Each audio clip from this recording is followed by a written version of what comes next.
What's up, Previews World? It's Wednesday. Wednesday. Wednesday. What's Worlds? Wednesday.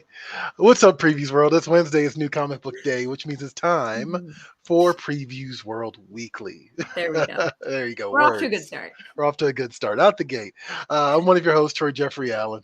I'm your other host, Ashton Greenwood, aka the Duchess of Free Comic Book Day. Guys, yesterday was 25 days to Free Comic Book Day. If you didn't see that, I was real hype about it on Twitter. Mhm. Excuse me. So 24 days to Free Comic Book Day. We're really come down the home stretch here. Get excited, get hype. You can go to the Free Comic Book Day website if you want to check out all the titles, see what's available, look at some interviews, get yourself excited. Something I do want to point out that we're doing this year that's a little bit new is we have different color-coded logos on the top of the books, and this is the easiest way to identify the age rating associated with the book if you're worried about getting something that's a good fit for you, or you want to make sure you get a good thing, a good title for your children. Look for the green logos. Those will be your all ages titles. So kids, teens, adults, for everybody. The blue titles will be your teen titles, 13 and up. And then the red logos will be your mature titles, 18 and up. And that'll be on the front cover of every single book. So just look for your color-coded logo. There you go. Yeah, try to keep it simple for you guys. There was a little drama last year, so hopefully we're straight on this. Hopefully we're good on this, but you never know. But don't say we didn't try. Free Comic Book Day looms closer and closer. Does it loom, Ashton? I feel like that's very ominous. Yeah, loom definitely gives like a negative connotation. It is sort of like in the ethos around us, though. Right. Also, Sticks Boy 73 pointing out, it's Hump Day. It is. Thank you very much. That is hopefully we can get you guys over that hump. Like, this is the last bit before you get to go home for those of you on the East Coast. So let's get into it. First things first, I just want to point out real quick. Funko's been doing these pretty consistently for the last couple of years. Been doing these fun little bundles of basing a pop on a famous comic cover, and then pairing that Funko Pop with that cover, but with the Funko Pop on the cover art. Yes. Okay. Yeah. There it is. I didn't have a stroke. That was just there's just kind of layers to this whole thing. Anyway, you guys know we do previews exclusives, right? We do them on a regular. We're actually doing quite a few of them for Diamond's 40th anniversary this year, and just so happens that the latest Funko previews exclusives is Venom Lethal Protector. You 90s babies know exactly what this is about. It's inspired by the classic 1993 limited comic series by David Michelini and Mark Bagley. Also, Ashton, it's glow in the dark. Look at that. I love these glow in the dark pops. I do Look at too. his eyes. Yeah. And actually, there's actually a Blacklight Galactus one that I think I'm going to circle back and buy because that's actually going back into rotation. They're making more of those, yeah. And I'm kind of like, I don't need it, but I kind of want it. But you want it, yeah. You know, I want to turn out the lights and Galactus is glowing. Right. The Venom Lethal Protector PX Glow in the Dark Pop is in comic shops June 29th. But yes, you can pre-order it right now over at PREVIEWSworld.com. And of course, you can go to PREVIEWSworld.com/pullbox and become a regular. Hang around, stick around with us, hang out with us, get to know your comic shop a little bit more, get a little rapport going with your local comic shop about how you order through Previous World Pullbox. And yeah, did I mention it's a PX? Yes, I did. It is. It's exclusive to us. It's one for the 40th anniversary as well. Yes, it is. Yes, it is. Also, I saw in the product description that apparently the box doesn't open. Like, you're not meant to remove this particular Funko from the box. Okay, interesting. Like, you have to destroy the box to get it out. It doesn't just like have an open top. So I wonder, is it like a cardboard type deal, or is it like its own display? You know what I mean? I don't know. Yeah, Riley's got it highlighted. It says display case does not open. Figure is not removable. Oh, interesting. Huh. Okay, that's different because like we did the was it the Loki one a few years ago for Free Comic Book Day, right? Was that in a display box or was that like in a regular box that you can open? It was in a regular box that you could open, but Marvel did this like whole thing. Well, I guess Funko did this whole thing where it was like in a shoebox.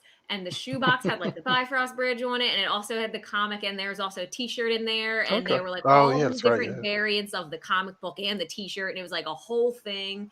There was like some infinite number of combinations of objects you could get in this box. Hold on, where's we got here Annie Fox saying hi guys. What's up, Annie? How's it going? What's going on? But yeah, no, the PX exclusive is available at your local comic shop this week, and you can't open it. Sorry, guys. But I think the Funko Pop fanatics are fine with that. They probably don't open them anyway. They like the Animias of the world.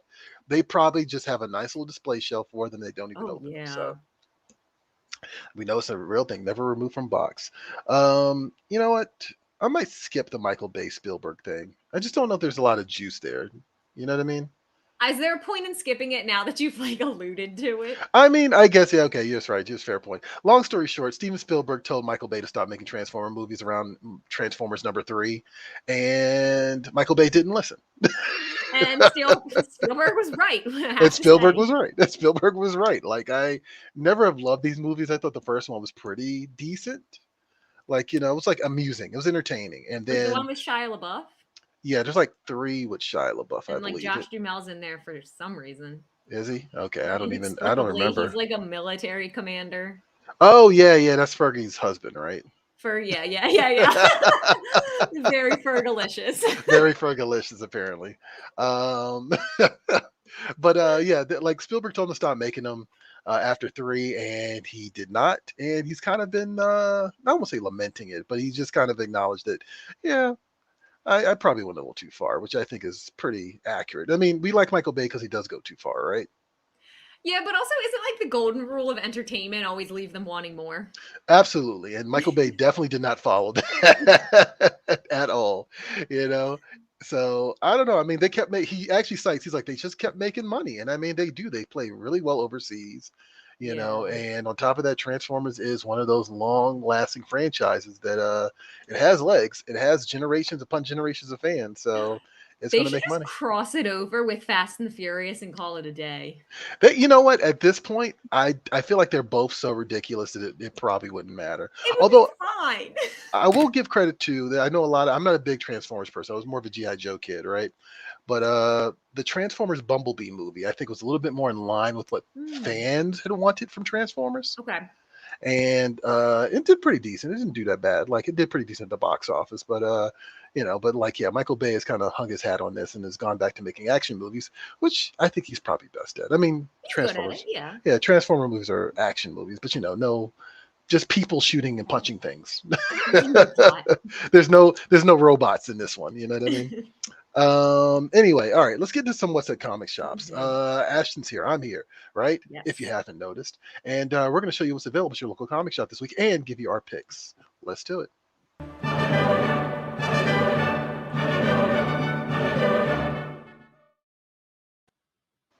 All right, Ashton, do you want to go first or should I go first? Who went first last week? I think I hit you with the 1, 2, 3, not it. I think you did.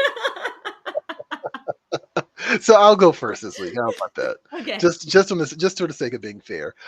This one I actually had not heard of before. My pick this week is something that kind of snuck up on me, and I was like, wait a minute. The title alone got my attention, and then the description on top of that got my attention.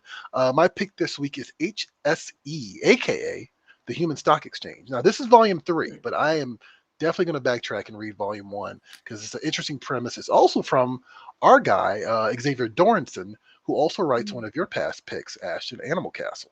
Yes. Yeah. Animal so Castle this is super good. I think this is one of his earlier books. It takes place in a quote unquote far too near future, right? Which is I don't like that. So exactly. This is too close for comfort, right? The world's economy has collapsed amidst a unprecedented recession. The only remaining bastion of capitalist prosperity is the new human stock exchange, where individuals are listed on the market. Felix Fox sells cars over the phone, a poorly paid, thankless dead-end job, but he is determined to make it big at any cost.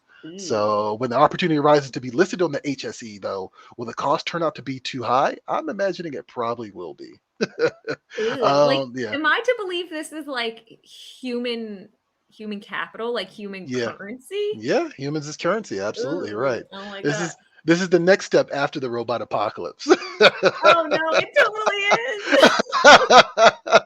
So my day is ruined. Now Ashton's going to fixate on that for the rest of the day. I wish I was joking. The first volume described it as the book NSE is painfully plausible in a trilogy. So this is actually the final chapter in that trilogy. This seems deliciously dark, and I'm kind of into it. Dormson, he seems to be very much interested in social horror, because I kind of got that vibe too from Animal Castle. Like there's a little bit of a social horror aspect to it. Yeah, just a very unique, interesting premise, and art by Thomas Allart. I'd love to tell you if the art is good or not, guys, but Cinebook. You got to post pages of your books, especially when they have cool ideas in them. So yeah, like let me know if you haven't read that one yet, if you have read that one yet, and if not, try to hunt them down and find volume 1 and pick up volume 3 this week at your local comic shop, and of course pick up volume 2. Ashton, what is your pick this week? My pick this week is from Image Comics. It is A Town Called Terror. Writing from Stephen Niel's, art from Seisman Kudransky. You might be familiar with them from 30 Days of Night and Spawn. But so this is a bit of a horror take. So it focuses on character Henry West, who's kidnapped in the middle of the night and just kind of snatched, and his wife watches it happen. But then kind of when day breaks, she has no way to really prove what's happened, no evidence, and it sort of becomes this phantom crime. And there's nothing really to go off of other than the fact that her husband's missing. And the husband himself, Henry, doesn't really know where he is or how he got there, which is always super helpful in a kidnapping. But for the kidnappers. Right, it's great. You love that. You love to not know where you are at all. The art is fantastic. It gives me kind of like horror video game vibes. There's preview pages up on PREVIEWSworld. It's super good, super creepy, very, very concerning. And right up your alley if you're a horror fan. If you like the kind of like more gruesome side of horror, this would be a good fit. And they also have a really good trailer you should watch. It's also up on PREVIEWSworld. So if you want to try your hand at something new, this is a new #1. You can get it on the ground floor, as Troy likes to say. Yeah, get on the ground floor, guys. Like, just jump on it. Discover something new at your local comic shop. All right, so that's of course 2 items available at your local comic shop this week. But I got to tell you, PREVIEWSworld.com will show you this and prove my point. What I say next, there are tons of comics coming out, tons of graphic novels, tons of manga hitting your local comic shop this week. And to further prove it, here is Anna Mia with a look at what's inside. What's at comic shops this week. So check this out. Hey PREVIEWSworld, Mia here with a look at what's at comic shops for the week of April 13th, 2022. So let's jump on in.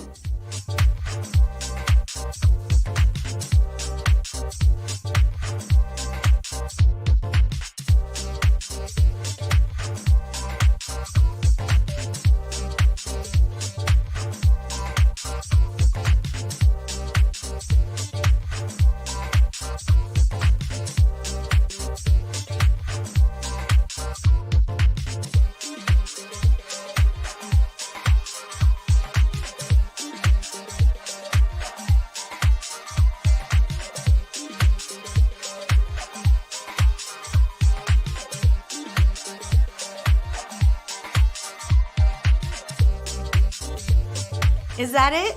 No way. Your comic shop has something for every type of customer. So stop at a comic shop today, and I'll see you back here next week. All right, plenty of cool stuff out this week. Actually, that book, Vanity, just based off the cover alone, kind of caught my attention. It looks like a new book from Scout Comics. And I also saw that there was a Jim Starlin book out this week.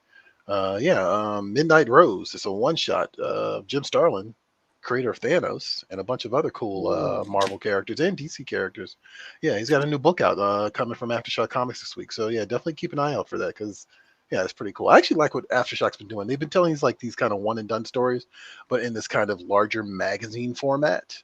Ooh. And I'm way into that. I think that's really neat and a really cool approach to tell some of these stories. I got a couple of a set of Garth Ennis stories from Aftershock that I need to catch up on that are in that format as well. So yeah, something to look forward to every single week at your local comic shop. Riley, I know you threw it up on the screen right now, but here's your prompt. Head to PREVIEWSworld.com/new releases and just browse, just fall into it, man. Like, it's so easy. Like, you just look around and you're just like, oh, that's cool, oh, that's cool, oh, that's cool. So yeah, it's right there for the picking, and of course it informs you of what's at your local comic shop this week. Tony Craig saying, I wish Aftershock would revisit Rough Riders. That was actually one of their debut titles, and actually a very popular one. Yeah, definitely a popular one as well. All right, let's do some news. So I'm wondering, do you think Riley's going to do the thing? You think he's going to do the thing, Ashton? Probably not. Probably not. No, that's disappointing. That's lame, but all right, yeah, lame, Riley, lame. Sorry, Johnny's not here this week, so Riley's doing the production, the producing side of things. Oh, hey, we got a hi from Twitch. What's up, Twitch? Grossanator 9 Previews World. Hey, what's up, Solid. man? Absolutely, absolutely. All right, let's do it. Let's get into some news.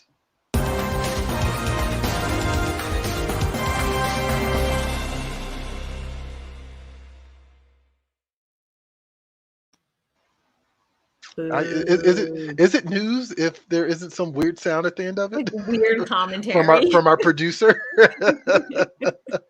I guess so. Oh, and he's like, no. Right? All right, let's get into some news. I guess we'll do it, even though we don't feel like it now because it's not as exciting. If we have to. If we have to.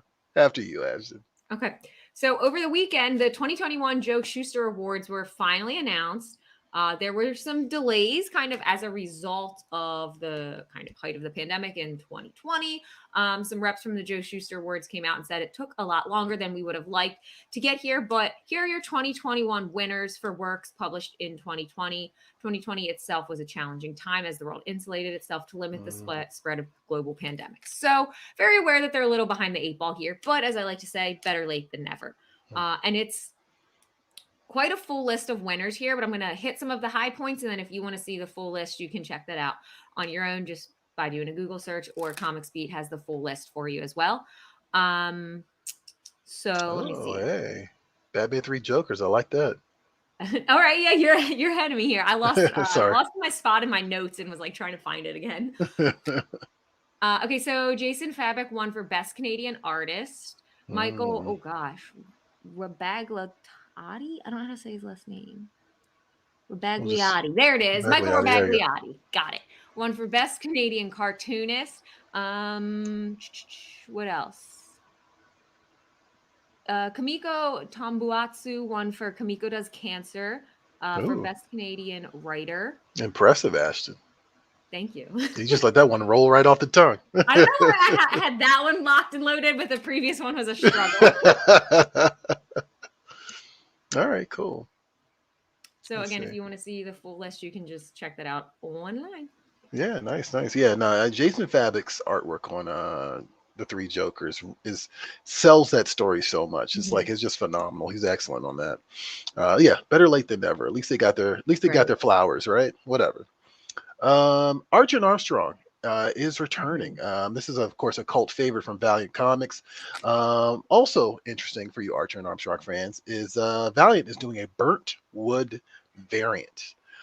They've done this before. They did a gold variant. I think they did a glass variant for an issue of Rye. They're swinging for the fences with these things, and they haven't done it in a while. But I keep thinking, like, did they just run out of elements to like? Right. And so it took them a while to figure out, okay, what's the next thing we can do? Okay, let's do wood. But yeah, their latest is a burnt wood variant for the new Archer and Armstrong Forever series. Of course, this is a new collectible featuring art by Marcio Fiorito. And the variant uses laser etching technology to burn the artwork into a wood cover in honor of the debut issue of the series. So how do you get this burnt wood variant, right? Well, these are special, of course, right? So it's going to take a little bit of a conversation with your local retailer. So it is available exclusively at retailers who will receive one of the unique covers for every 250 Archer and Armstrong Forever #1 copies ordered. So your store has to order a large amount of Archer and Armstrong Forever #1s in order to get this. So yeah, check with your local comic shop and see if they're ordering big. That's the only way to do it. The upcoming series marks the first time that the titular 2 characters have appeared together in their own run since 2017's The Adventures of Archer and Armstrong #12 by writer Rafer Roberts and artist Mike Norton. Actually, yeah, I remember that. Archer and Armstrong Forever #1 goes on sale May 4th from Valiant Comics. So keep an eye out for that. And yeah, just talk to your local retailer. See if they're ordering big on this one if you want that wood variant, because that is a rarity for sure. Also, the audacity to make a comic book cover out of wood. Like, yes. Yeah. No, I also think it's interesting because I'm like, is the rest of the book wood or is it just the cover? Yeah, I have questions about like the binding. How does the book get Is Yeah. it going to be stapled still? Like, Right. Like, how does that? Well, like, yeah. Like, what's like? Do you use a glue gun? Like, why do you do that? Or maybe it's just the cover. I mean, that actually probably make the most sense now I think about it. Maybe it's just the cover etched in wood. okay, That might make the okay, most sense. Maybe. Valiant, let us know. I feel like these are questions that people are just not asking out here. okay. Um, Sticks Boy, 17. It just looks like burnt wood. Yes, that's Well, exactly what that's it the point. is. Okay. What else we got here? Ashton, would you tell us about the Avengers? Mm. So, Avengers writer Jason Aaron is teaming up with Kev Walker for a new one shot starring the Avengers of 1 million BC, which is just a thing, another thing that requires a lot of audacity. It does, Uh, yes, it does. so, it's going to be tackling new revelations behind the origins of Earth's mightiest heroes in a one shot titled Avengers 1 million BC. So, it's a one and done. Arriving in July, the giant-sized issue will take readers to the earliest days of the Marvel Universe and back to the start of Jason Aaron's Avengers run when he first introduced the Avengers of 1 million BC.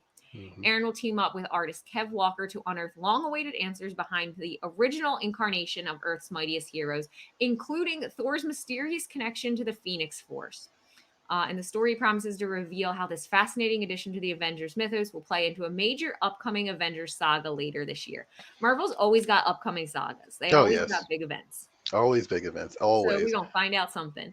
Also, Okay. apparently, there will be a subplot that has to do with the true story of Thor's birth, which could be Yes. interesting. So this is, I mean, this is, I've only gotten like secondhand. I only have a secondhand understanding about this. This is what people have told me has been going on in the Avengers book. I read Avengers #1. They kind of explained that the Phoenix and Odin got it on, and Ooh, therefore sausage. therefore from that was Thor, right? That is kind of how that story plays it off. It's a cool concept. Like, you get T'Challa, the Black Panther's like Mhm. first spiritual ancestor, like, the original Black Panther, the original, was it Agamotto, who is Mhm. actually the eye of Doctor Strange. Like, you can actually meet the guy Mhm. who actually originally owned that eye. So there's a lot of cool ideas there, and I'm kind of curious. I also like that it's one shot, so it Yeah. requires like not that much commitment, and you get to kind of just get in and get out. So shout out to them. Uh, what is this? If there's thunder, there's lightning. A baby, Thor's born. That's how it happens. That's how it Yeah. happens. Spoilers: Phoenix is Thor's mother. Yes, that's definitely. I, Okay. I don't know if I shouldn't have even said that, but I mean that was kind of established, I think, in the first issue, or at least Okay. hinted at in the first issue. So yeah, definitely check that out, guys. That's Oh, arriving in your local comic shop. July 13th. I didn't say July that. 13th. I Thank just you said very much. July. July. Yeah, that's all good. All right. Junction. What's your junction? Junction, There junction. you What's your go. junction? Hooking up words and phrases and clauses. Okay. There you go. I was like, I had a feeling that if I'd like, we didn't practice that, but I had a feeling that if I said that, Ashley would have just totally gone for it, and she did. So I'm I happy. got it. Here's this week's trailer, guys. It's a book called Junction from Titan Comics. When I come back, I'll explain a little bit more about it. Check it out.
All right, that is Junction from Titan Comics. It's actually the debut graphic novel by acclaimed Cartoon Network animator Norm Conyu.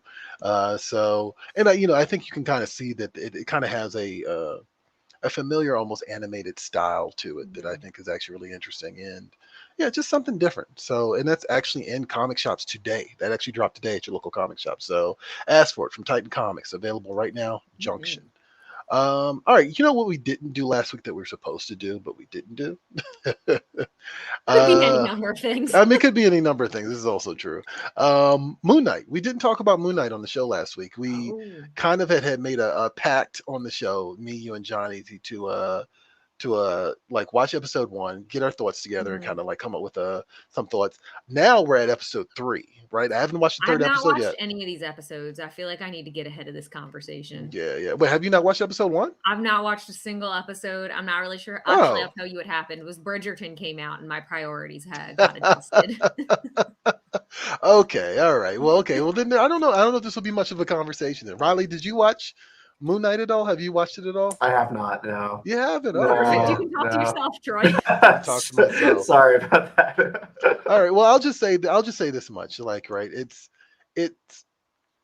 way better than I anticipated it to be, and way more riveting than I anticipated it being. Yeah, it's just Oscar Isaacs. That's your boy. I know Ashton. Yeah. He's always good and stuff. Like, and he's good in this. He's really good.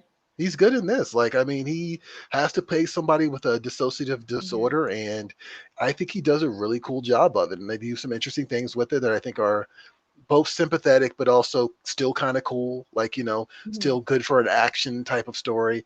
I also think, I'm a sucker for anything with Marvel spies, and this definitely has Marvel spycraft, mercenaries type of stuff going on in it, and I'm definitely down with that. So I don't know. Let us know what you guys think of the show. Actually, we got some comments now going here. I watched it. It has more of a Netflix vibe than Disney Plus. It definitely does, which is actually I thought was really interesting and very telling. That maybe I don't know if this is a strategy, if this was the strategy, but Luke Cage, Jessica Jones, Iron Fist, and Daredevil all popped up on Disney Plus right before the show dropped, like not before this show dropped. So. Yeah, kind of a cool show. Very interesting. My one fear is that it will not end strong, and I really hope that it ends strong because I have not loved the endings to a lot of the Disney Plus Marvel shows. Yeah, so I think maybe Falcon and Winter Soldier I like the most, and the rest of them were kind of like, is that it? Okay, all right. So, Moon Knight. Check it out if you haven't already, and especially if you're a Marvel MCU person or an Oscar Isaac person. Or an Oscar Isaac person, also true, right? Absolutely. That's my entire motivating factor. I mean, I understand. He is a good actor. He's a very good actor. Social Swamp Time. Ashton, you want to do some nerd showing off? Yes, I do. All right, let's do it. Let's go.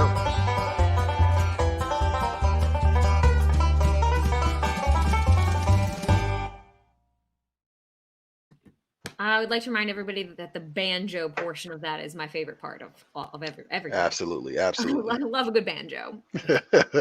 This week we're circling back to a question we ask periodically here, and that's, show off your nerd cred and tell us you're a nerd without telling us you're a nerd. So quote a character, drop a picture, whatever it is, and we'll discuss your nerd credentials. So let's see what you guys had to say. Rachel says, my fencing friends from college held up a lightsaber arc while a New Hope theme song played in the background for our recessional. I love that. That's great.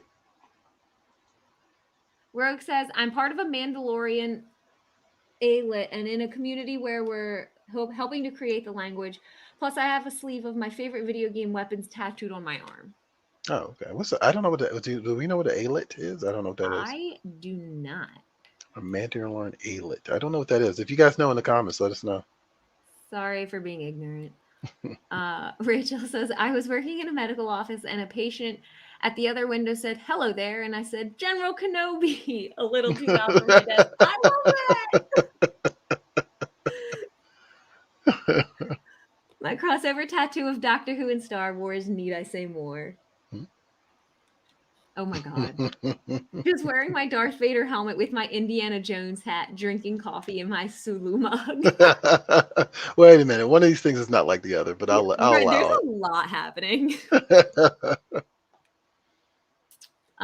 Cat, maybe. I can't see the name. It's obscured by our live bar. My kids are Kiri. Cat Adolf. Sorry. Oh, okay. Thank you for clarifying. My kids are Kiri, Kingdom Hearts, and Lorelli Gilmore Girls. Also, this Kirby Goku. Right. Sarah says, I walked down the aisle to Concerning Hobbits and quoted Samwise Gamgee in my vows while my husband made Spider-Man references in his. That is commitment. That is in commitment. your vows. That's commitment. Yes. I was told very distinctly that would not happen. Oh, that's rude. I mean, I didn't want to, admittedly, so it's all good. Mark says, I dressed my daughter up as Chewbacca for Halloween. I've never seen so many adults get so excited in my life. Definitely a proud dad moment for me. I have to agree with this. Anytime I see children on Halloween that are dressed up as something I personally care about or I'm invested in, I get embarrassingly excited. I'm like, I don't know this kid, but you look great. There you go. Yeah. Hope for the future. There you go. Future nerds. Jennifer says, this is only part of my Star Wars collection, and it's an old picture at that. Amy says, I make Pokemon costumes for my ferrets. That particular ferret looks a little disgruntled. Yes, he does not look happy. Josh says, I have the power. Mark says, after dancing on stage for Weird Al's show. Oh, man.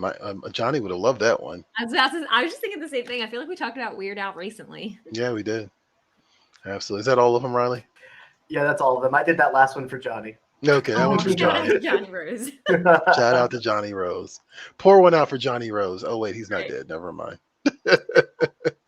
Actually, here, let's backtrack a little bit. Back to Moon Knight. It's Isaac. It's good.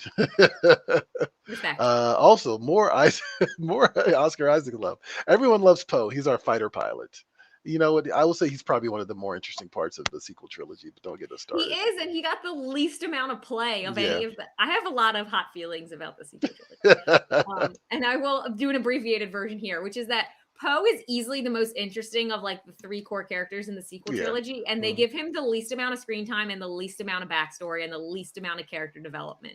Absolutely. Which is one, disappointing, but two, also a testament to how good of an actor Oscar Isaac is, that he can still make him feel three-dimensional despite the fact that he was given virtually nothing to work with.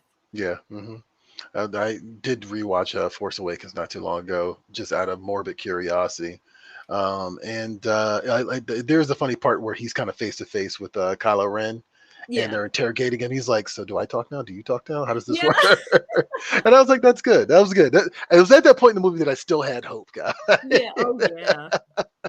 Then I lost it somewhere where they stabbed Han Solo. But anyway, let's see here. Ubaldo saying, I love it. I'm not sure for what, but I'm going to take it. We love it too. Whatever it is, we love it. Grossnay says, oh, little Wookiee.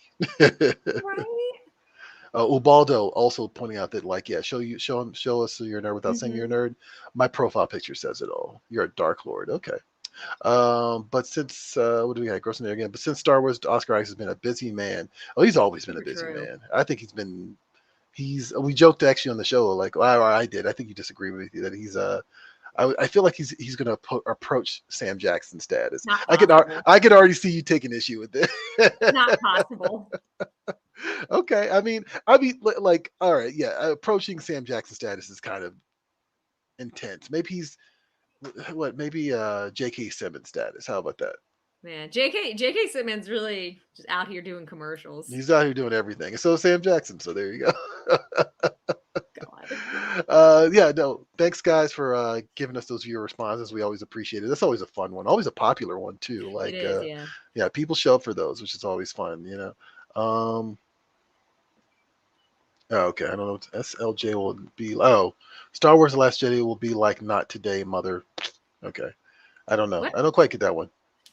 I feel like we're missing context for that. Star Wars: The Last Jedi. I don't know. Maybe he's saying Samuel L. Jackson.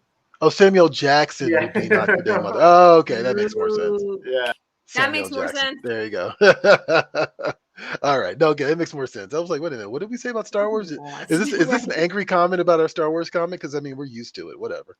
I feel like anytime I mention Star Wars, I get yelled at in the comments like 3 days later. It's bound to happen. It's going to happen. Whatever.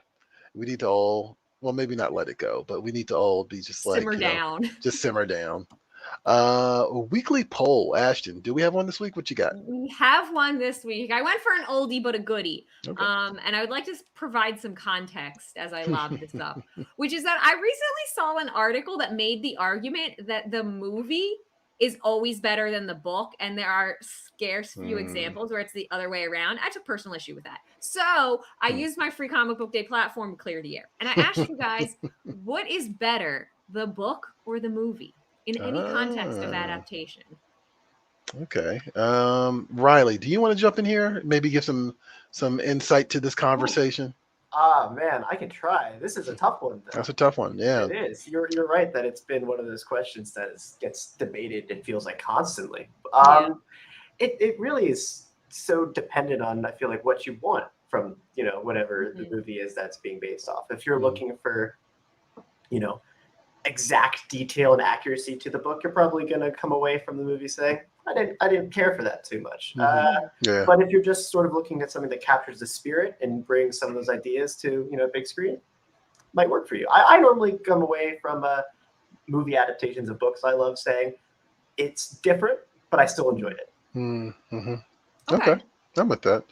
I'm trying to think in my head like of movie adaptations based on books I read as books first, and my list is kind of weird because it's.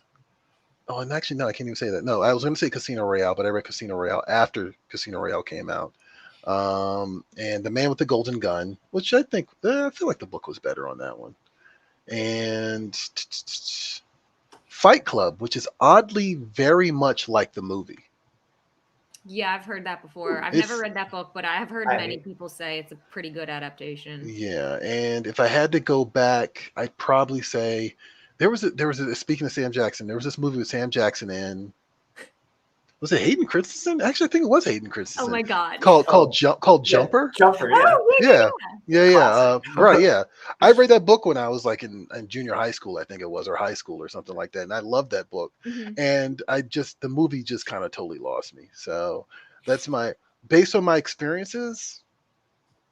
God, I don't know. I'm not sure. You did all of that not to have an answer. Yeah, I don't know. I guess I did. Yeah, I'm thinking.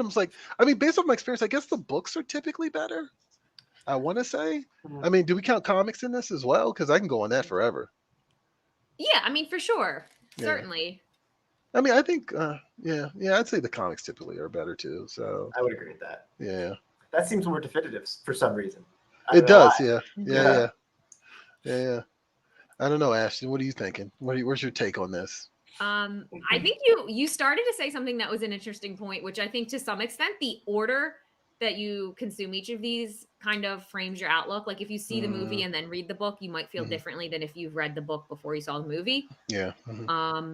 I generally fall on the side that most of the time the book is better, for the reason that you can do a lot more in a book. You can describe things a lot further. You can do a lot more internal monologue, and you can kind of set things up in a way that feel more concrete. And maybe the fluidity of a movie can leave you like confused.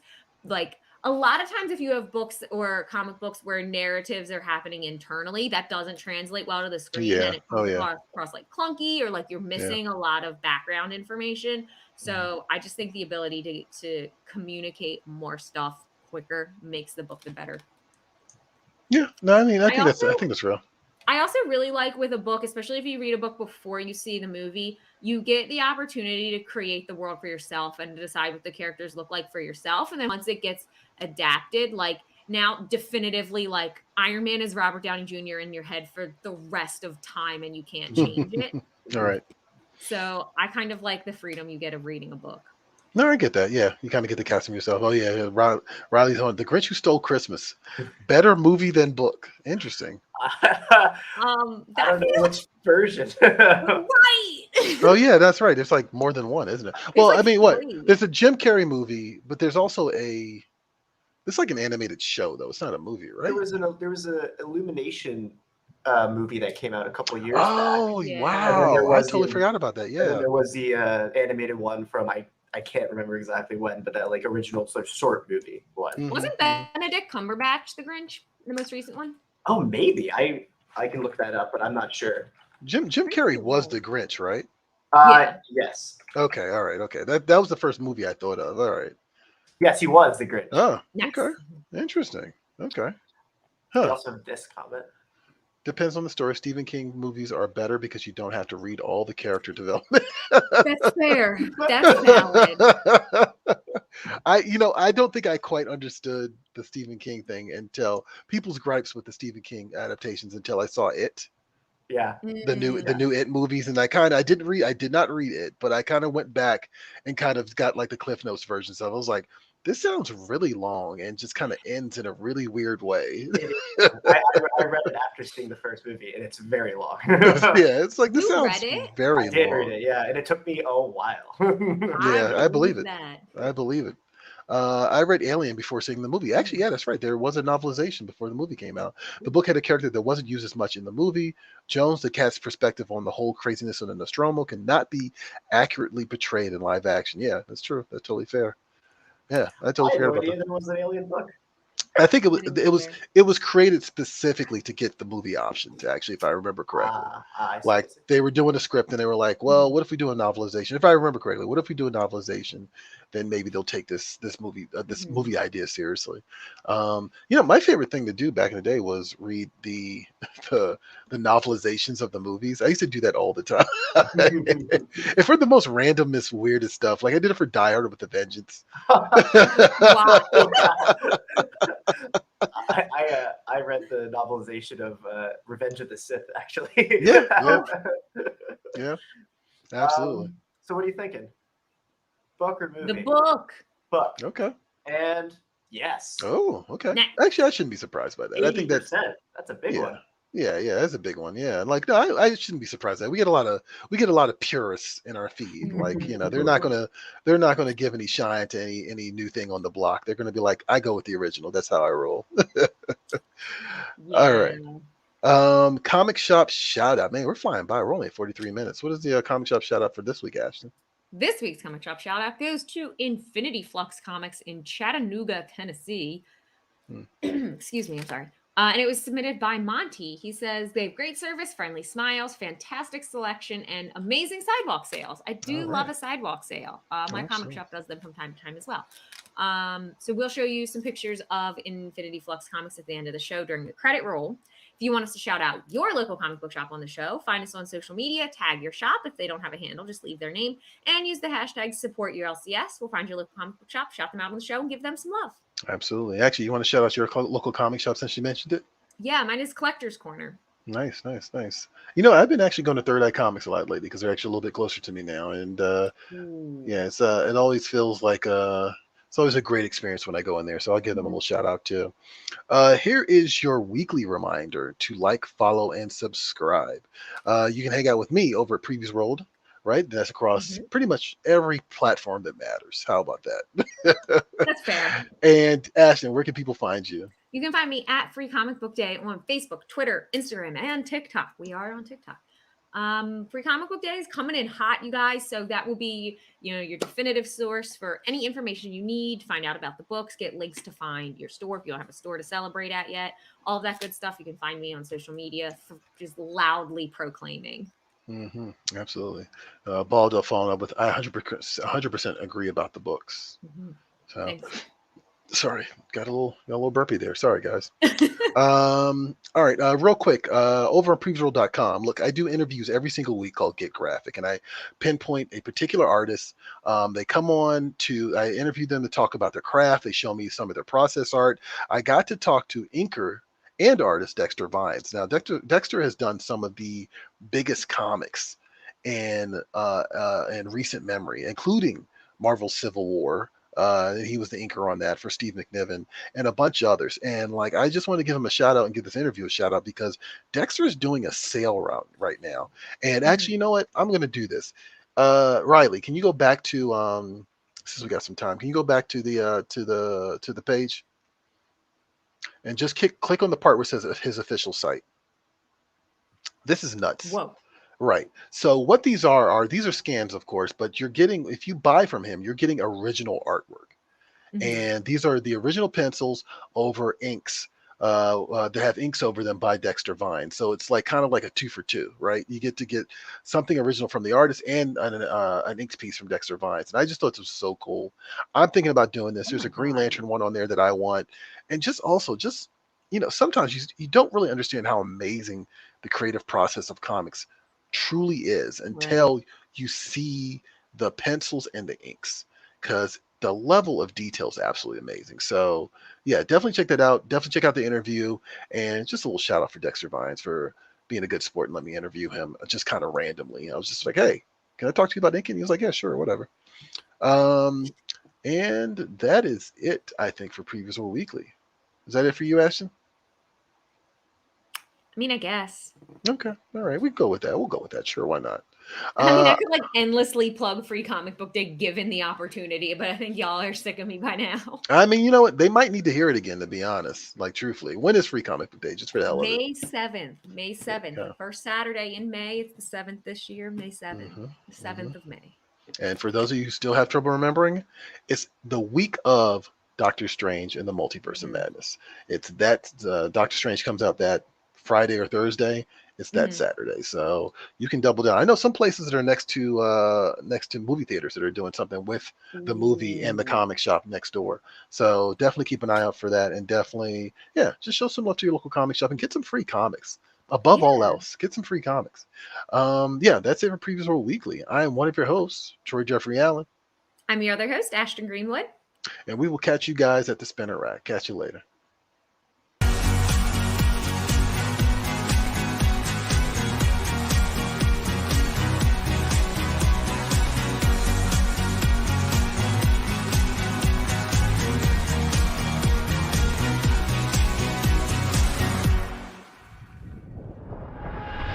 Don't forget that you can catch Previews World Weekly streaming live every Wednesday at 4 p.m. Eastern, 1 p.m. Pacific at Previews World on Facebook, YouTube, and Twitch.